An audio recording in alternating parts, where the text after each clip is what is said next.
ताज होता बहिणीचा बर्थडे, मला नाही विचारता करत होतं सेलिब्रेट, तेच घेतलं पैशाने गेलो पोराने घेऊन पाठला टेट. आज युजल आम्हाला काय काम नव्हती, काढली गाडी मग फिरवते इकडे तिकडे. बऱ्याच दिवसांनी गेलो रिक्षाने मग पनवेलला, इथलं पहिले काम उरकला नव्हती काय काम, माझ्या भाईला बोलवलं काम अशी टेट गेलो पहिले काम उठ्यात. बहुतेकांना माहिती असेल इकडे मस्त की बार्बेक्यू आहे, गेलो तिथं सगळं मस्त की लावलं बघा. पहिले तर मागवलं चिकन पेरी पेरी विंग्स, एक नंबर लागलं ते दणकवलं. अहो भेट कुठं ना वाटतं, काय पावर नाही जात. मला पण थोडा पाटला, मग काहीतरी मोठा लंच बॉक्स सारखा होता, म्हटलं पकारा टेन आला इतकुजा. इकडे स्नॅप लवर काढताय फोटो ना पाठवतो पोरीना, कधी जमली पत्ताच ना लागला नाही. इकडे पटकन मग थोडासा घेतला, इकडं मग घरी आला. हेमंत बाईकडून घेतलं मग 2 केक. घरी येऊन बघते तर माझ्या बिनच सेलिब्रेट करत होतं. माझी काय घरात व्हॅल्यूच नाही ना, मस्त टाटात दिसत होतं पैसे. दोघे पण आवडत केक काढला.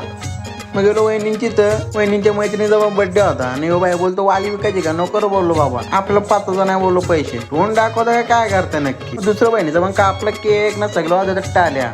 मग वाटलं 11:15 मग बोललो जायलाच लागेल पार्टीला. आता बहिणी काढली मला गाडी, तुला खाल्ला पापड, मग नंतर आलं चिकन तवा, मग राहिलं फक्त तवा, एंडला आलं बटर चिकन रोट्या, मग साईड जोड टाकले ना मग आलो घरी.